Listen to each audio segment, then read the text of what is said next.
आदरणीय बंधुओं, माताओं व मेरी प्यारी बहनों, राधे राधे। आप सभी का हमारे YouTube चैनल जीवन की धारा पर बहुत बहुत स्वागत है। बंधुओं, आज हम इस वीडियो में अश्विन कृष्ण पक्ष में आने वाली इंदिरा एकादशी की कथा सुनेंगे, जिसे सुनने सुनाने से भगवान श्री हरि की कृपा से पितृ पूर्वजों को सद्गति प्राप्त होती है।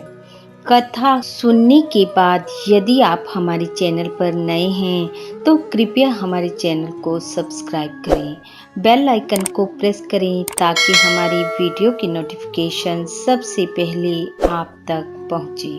वीडियो को शेयर व लाइक भी जरूर करें। धर्मराज युधिष्ठिर ने पूछा, हे मधुसूदन, कृपा करके मुझे यह बताइए कि अश्विन मास के कृष्ण पक्ष में कौन सी एकादशी होती है।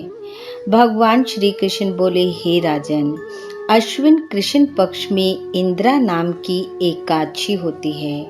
उसके व्रत के प्रभाव से बड़े बड़े पापों का नाश हो जाता है। नीच योनि में पड़े हुए पितरों को भी यह एकादशी सद्गति देने वाली है। हे राजन, पूर्व काल की बात है। सतयुग में इंद्रसेन नाम से विख्यात एक राजकुमार थे, जो अब महिष्मतीपुरी के राजा होकर धर्म पूर्वक प्रजा का पालन करते थे। उनका यश सब ओर फैल चुका था। राजा इंद्रसेन भगवान विष्णु की भक्ति में तत्पर हो गोविंद के मोक्षदायक नामों का जप करते हुए समय व्यतीत करते थे और विधि पूर्वक अध्यात्म तत्व के चिंतन में लगे रहते थे। एक दिन राजा राजसभा में सुख पूर्वक बैठे हुए थे। इतने में ही देव ऋषि नारद आकाश से उतरकर वहां आ पहुंचे। उन्हें आया देख राजा हाथ जोड़कर खड़े हो गए और विधि पूर्वक पूजन करके उन्हें आसन पर बिठाया। इसके बाद वे इस प्रकार कहने लगे, हे मुनि श्रेष्ठ, आपकी कृपा से मेरी स्वर्था कुशल है। आज आपके दर्शन से मेरी संपूर्ण यज्ञ क्रियाएं सफल हो गई।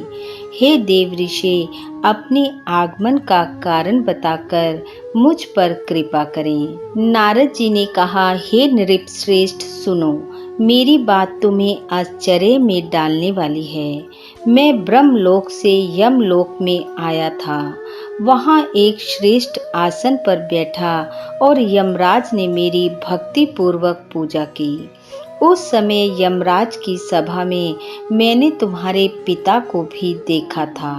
वे व्रत भंग के दोष से वहां आए थे। हे राजन, उन्होंने तुमसे कहने के लिए एक संदेश दिया है, उसे सुनो। उन्होंने कहा है, बेटा, मुझे इंदिरा के व्रत का पुण्य देकर स्वर्ग में भेजो। उनका यह संदेश लेकर मैं तुम्हारे पास आया हूँ। हे राजन, अपने पिता को स्वर्ग लोक की प्राप्ति कराने के लिए इंदिरा का व्रत करो। राजा ने पूछा, हे भगवान, कृपा करके इंदिरा का व्रत बतलाइए। किस पक्ष में, किस तिथि को और किस विधि से उसका व्रत करना चाहिए। नारद जी ने कहा, हे राजन, सुनो, मैं तुम्हें इस व्रत की शुभ कारक विधि बतलाता हूँ। अश्विन मास के कृष्ण पक्ष के दशमी के उत्तम दिन को श्रद्धा युक्त चित्त से प्रातः काल स्नान करें। फिर मध्याह्न काल में स्नान करके एकाग्र चित्त हो एक समय भोजन करें तथा रात्रि में भूमि पर सोएं। रात्रि के अंत में निर्मल प्रभात होने पर एकादशी के दिन दातुन करके मुंह धोएं। इसके बाद भक्ति भाव से प्रार्थना करें और कहें, हे कमल नयन भगवान नारायण, आज मैं सब भोगों से अलग हो निराहार रहकर कल भोजन करूंगा। हे भगवान, आप मुझे शरण दें। इस प्रकार नियम करके मध्याह्न काल में पितरों की प्रसन्नता के लिए शालग्राम शिला के सम्मुख विधि पूर्वक श्राद्ध करें और दक्षिणा से ब्राह्मणों का सत्कार करके उन्हें भोजन कराएं। पितरों को दिए हुए अन्न में पिंड को सूंघकर विद्वान पुरुष गाय को खिला दें। फिर धूप और गंध आदि से भगवान का पूजन करके रात्रि में उनके समीप जागरण करें। तत्पश्चात सवेरा होने पर द्वादशी के दिन पुनः भक्ति पूर्वक श्री हरि की पूजा करें। उसके बाद ब्राह्मणों को भोजन कराकर भाई बंधु नाती और पुत्र आदि के साथ स्वयं मौन होकर भोजन करें। हे राजन, इस विधि से आलस्य रहित होकर तुम इंद्रा का व्रत करो। इससे तुम्हारे पितृ भगवान विष्णु के वैकुंठ धाम को चले जाएंगे। भगवान श्री कृष्ण कहते हैं, हे राजन, राजा इंद्रसेन से ऐसा कहकर देव ऋषि नारद अंतर ध्यान हो गए।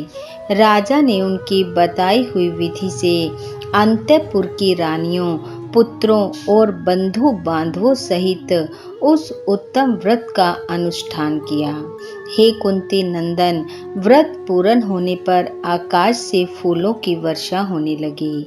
इंद्रसेन के पिता गरुड़ पर आरूढ़ होकर श्री विष्णु धाम को चले गए और राजा इंद्रसेन भी अकंटक राज्य का उपभोग करके अपने पुत्र को राज्य पर बिठाकर स्वयं स्वर्ग लोक को चला गया।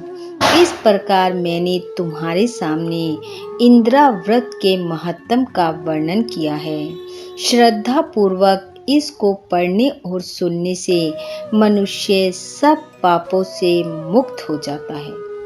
बोलो विष्णु भगवान की जय।